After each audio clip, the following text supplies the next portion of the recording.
Ahsoka, Balance of Truth, Book 1, Chapter 9. Tatooine? One hut-controlled slag heap per a hut-controlled wasteland? Beats the Empire, I suppose. When we're clear, head to Sector 35.2, jump point for Bothawai, Kawani stated with a startled expression, pinching her eyes together somewhat. Got it, Ahsoka reported, her voice tinged with urgency as 3 images appeared on the threat board. She was familiar with 2 signals, but the third had her confused. Kawani, we have incoming. 2 Star Destroyers and something else. Already on it, Kawani said, her resourcefulness shining through. I haven't seen this type before, but it's like schematics we've smuggled from Zan Consortium. R3, plug in and get whatever intel you can on that ship coming up now. Kawani continued after R3's sarcastic whoops and whirls. Ahsoka, class unknown. However, we've engaged it once before according to the databanks. She relayed, trying to keep up with the astromech's cadence. Beep, whistle, whirl! The diminutive astromech chirped loudly enough to encourage Ahsoka's attention as well. Not us specifically, Kawani scolded outright before scanning the incoming data. Ion pulse generator, trailing plasma bolt. She finished quickly, hoping the information would fuel the Togrutan's improvisations. Deadly combo, Ahsoka muttered, her mind grappling with the realization of the threat. It was a familiar danger, a disjointed memory from a mission in the distant past.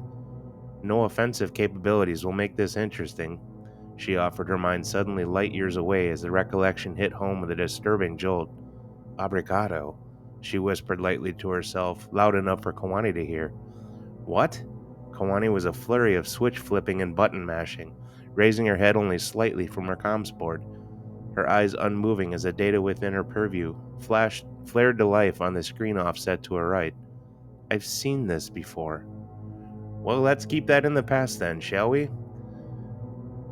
Hijack in 3, 2, 1, Kawani finished quickly, her determination unwavering.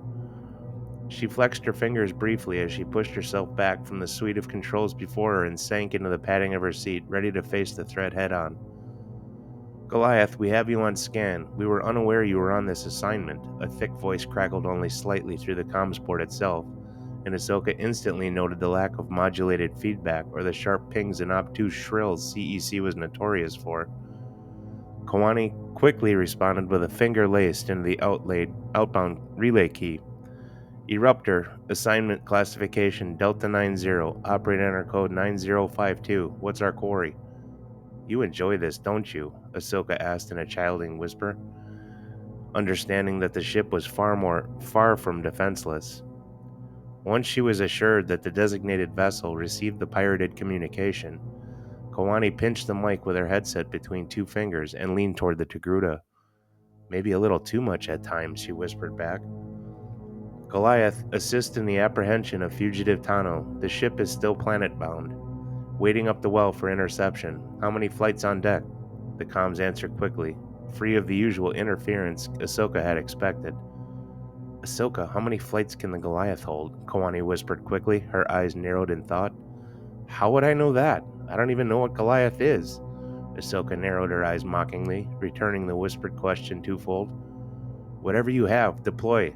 Signal coming up the well, the comm fired back before any response was forthcoming, confusing Kawani briefly before she understood the eruptor was tracing the tracking device she had removed, not the ship itself.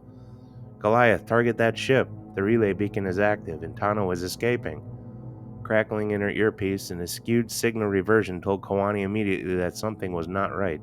A new voice crackled into clarity. Yamat, power down the Liberator immediately, and prepare to be boarded. Sharp trilling obfuscated the speaker's clarity, but the message was received nonetheless. Ahsoka, I don't know how, but we've been compromised, Kawani said, her voice heavy with dejection as she removed the headset, a sudden shift in her demeanor signaling the gravity of the situation. R3, distance to unknown ship, Ahsoka commanded, the whispered offering shelved outright with the changes immediately before her. Beep, whirl, beep, he chirped back in short order with a purposeful swivel of his head. That's going to be cutting it close, she responded despondently, checking her navcom board for figures to Sector 35.2. She settled on a high loop and course designed to bring them back toward the moon. At that, Kawani buckled the remaining 4 points of her 6-point harness and prepared herself. Engaging sublights to fire at 100%, the ship shot forward in a lurch, and they were on the dropship, leaving Narshada in no time. Damn, this thing's fast, Ahsoka was astonished to admit. Second fastest ship in the galaxy, Kawani said proudly, a measure of her lost composure finding reason to reveal itself. Behind what, may I ask? Ahsoka was curious, furrowing her brow slightly. The Millennium, she started, distracted by a new signal. Lights flashed rapidly across the threat board between the two high-pitched audio warnings, catching their attention in tandem. Save it for later. We've got incoming torpedoes, Ahsoka cut her off. Pushing the yoke as far forward as she could and routing all power to the engines, she could throttle them past the 115% threshold. Coming in faster hadn't given the torpedoes time to compensate, and she had utterly muddled the tracking in them with a few deft twists of the craft. One shot straight out for Null Hutta, becoming space junk, depleting its fuel cells long before reaching the gravitic pull of the planet. The second reacquired a signal, but unfortunately for the dropship, the secondary program signal was the relay device it had acquired thanks to Kawani. In a flash of white light, the dropship evaporated from view, both physically and electronically. Good. One down, Ahsoka said quickly, her eyes flaring between the canopy, the navcom, and the threat board. The least of our worries, though, I'm afraid. Two Star Destroyers are moving away in separate directions from the unknown vessel. The threat board lit up anew as an ion pulse registered on the aft sensors. Knowing the Star Destroyers would employ flanking maneuvers from either side to keep the Liberator pinned in firing line with the unknown, she reverted her course towards the unknown and angled for the destroyer port side.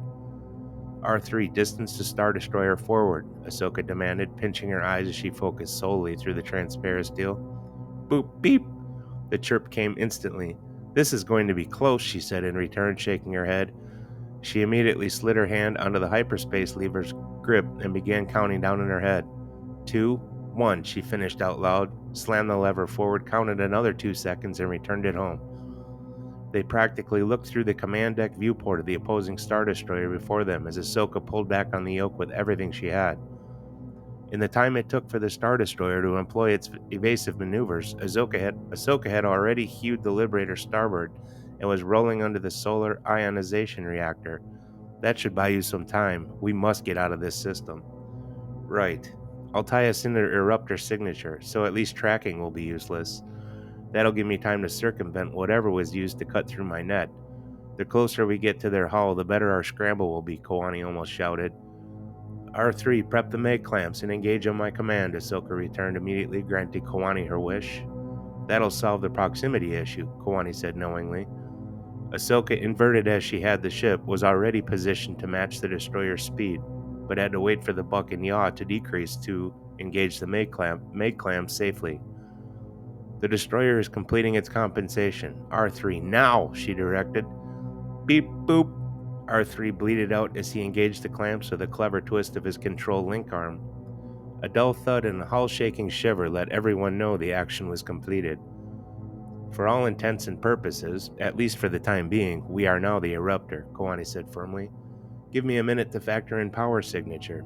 If that other ship can cut through my transmission masks, it will be able to locate our power signature and relay that to any TIE's targeting array, she finished matter of fact. As fast as you can. I've already got visual on 3 incoming, Ahsoka said.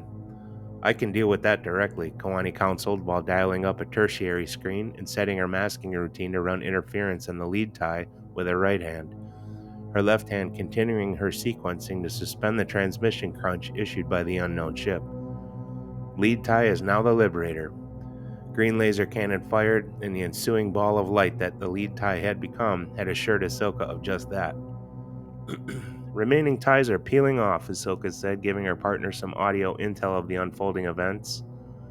Kawani worked the keys feverishly, knowing full well it was the technology she was engaged against, not another signal hacker. As the responses to her efforts returned as registered invalid through binary routing and assured of her ability, then, to route her efforts through feedback loops, causing either the software or the droid operating the routine to operate outside parameters, thus reverting to protocol and defined programming. Knowing that would give her time to bypass the mess and head straight in for the ship's massive transmission array. A green indicator slide began to blink on her primary keypad, alerting her to the fact, and she quickly had an idea. R3, tap into the eruptor and link me with the ship's signal generator. R3 completed the request immediately and beeped in confirmation. The link, confirmed on Kawani's secondary screen, was fresh for manipulation. She ran through a key set, identifying the eruptor as the Liberator with both hands. The screen refreshed with an authorization key relay, and she shot back to her primary keypad with her left hand while hovering her right palm over the blinking authorization relay. Swift and authoritative strokes through a newer sequence and a similar authorization key refreshed on the primary interface. Both hands now palm down over their respective relays, she glanced at Ahsoka, staring intently at the most aggressive hacking she had ever witnessed. R3, we will have a few seconds of latency-free and unrestricted access to that ship's databanks. Be prepared to pull as much as you possibly can, Kawani said quickly. 2 blips and a hearty whistle followed his confirmation. Ahsoka, I'll have to assign a centralized origination for the signal transfer for targeting purposes. What and where would be the best target for that ion pulse? Kawani hurried out the words. Hell, target the bridge. The ion pulse would phase out everything, and with a little luck, the plasma shot would take out everything important, including the signal relay, shield generators, and most of the decision-making, Ahsoka replied. The intention here is to stay close as long as possible before we emerge from the confusion with the eruptor signal. Right now, they are sure they've either incapacitated or destroyed this ship twice, and are about to pat themselves on the back a third time. Still, our escape is crucial for the deception, specifically to give them a fourth liberator to destroy. The signal damping coming from that ship is extensive, and the timing needs to be exact to prevent any override of the circumvention I've employed. Kawani spat out in a fevered rush of instruction. Say when and we're off this hulk, Ahsoka said, assuring. I'll set about and relay an intercept course for the unknown, she finished. Perfect. The more confusion, the better, as I am certain the subroutines or failsafes falls within protocol and programming on their end. On my mark, Kawani said to complete the task list so that everyone was in sync. Mark, she emphatically barked as she slammed both palms down on their respective targets. Ahsoka immediately released the mag clamp and engaged the sublight engines at 100% to clear the aft of the destroyer, just as the ion generator was firing up in the unknown vessel. R3 ran through every audible signal an astromech could use as it ran through the information it was pulling from the unknown ship's databanks. Aggressor was the first thing mentioned that caught the attention of both Ahsoka and Kawani. Signal capacitor, 3rd gen transmission enabler, static relay waylay redundancy array. The list was extensive and also came as a relief, in a sort, to Kawani understanding now why she was compromised. That thing, outside of being a big cannon, is like a gravity well for communications. All communications, she said almost jubilantly. R3 was still chirping away, and it fell to Ahsoka to drop her mouth in awe. Battle station? She mumbled as she fled and set an end-run course for the aggressor. R3, file that data and copy it to Flimsy. We'll need it later, Kawani said. You are now in command of the eruptor, she said, turning her head to Ahsoka. Signal lights flaring on her comm board, Kawani flipped the headset back on and addressed the communique with a measure of voice modulation. Aggressor, we have engaged in our eluded capture of the Liberator. The ship does not appear in our scopes. Please advise, Kawani stated. Eruptor, we have your signal and the Liberator. Ion pulse engaging. Remain on your current course. The return command came. Good shooting, added Kawani with a wink. The course Ahsoka had set was deliberate. She wanted a visual of this ion discharge to give her a clear picture of the ship's capability. With the sensors in complete compliance in R3's intel, she gathered that the ship was essentially built around a cannon with little else by armament. Kawani, they must have been playing a bluff earlier. She said exactly what she was thinking. I don't understand your meaning, replied Kawani. Well, that weapon is useless against a small ship. That was meant to tear apart capital ships and wreak havoc on planetary targets. They must have limited intel on your ship, although they have your name, Ahsoka explained honestly, holding back her hesitation toward the encounter's familiarity. Kawani did catch it earlier, but wasn't quite sure what it meant, and still wasn't. You're right about that, but it's about to tear the Liberator to shreds. We hope, she said in return, somewhat pensive. From their view out of the cockpit, they couldn't visually see the aggressor, but saw the discharge like a nova on the horizon. The brilliant flash of purple and blue was followed by a band of white, hot with raw energy. As it spilled forth from its unseen source, it moved slowly at first, and a sidelong glance to their left alerted them that the eruptor was seeing the same thing as it pitched quickly starboard, all port thrusters blasting full force. They returned their gaze to the approaching ball and concentric ion blast, then noticed the twirling light behind it. A short distance from its source, the entire package picked up momentum and screamed forth, heading directly for the central bridge of the eruptor. There was no escape for the doomed ship as the ion charge smashed full force, and a concentric ring enveloped it, disabling all systems just in time for the plasma shot to tear the ship apart before their eyes. The light was intense and instantaneous as the reactor was both knocked offline and then torn to shreds, igniting the entire vessel. Kawani felt a little guilty for hoping as much. Ahsoka noticed it first as they were closing on the aggressor, and in line with their original trajectory, a slight wave that caused the distant stars to flicker momentarily. Kawani, I need to reroute power to the engines and get aft of that thing as fast as possible, she spoke. Kawani, understanding that would put them in dangerous proximity to the exit point for the hyperlane, put complete trust in her pilot.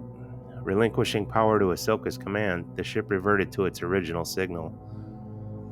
Ahsoka, I'm sure you know this, but the aggressor is maneuvering to intercept and recharge the ion generator, she stated. I sure am, and I'm counting on their full compliance, Ahsoka returned.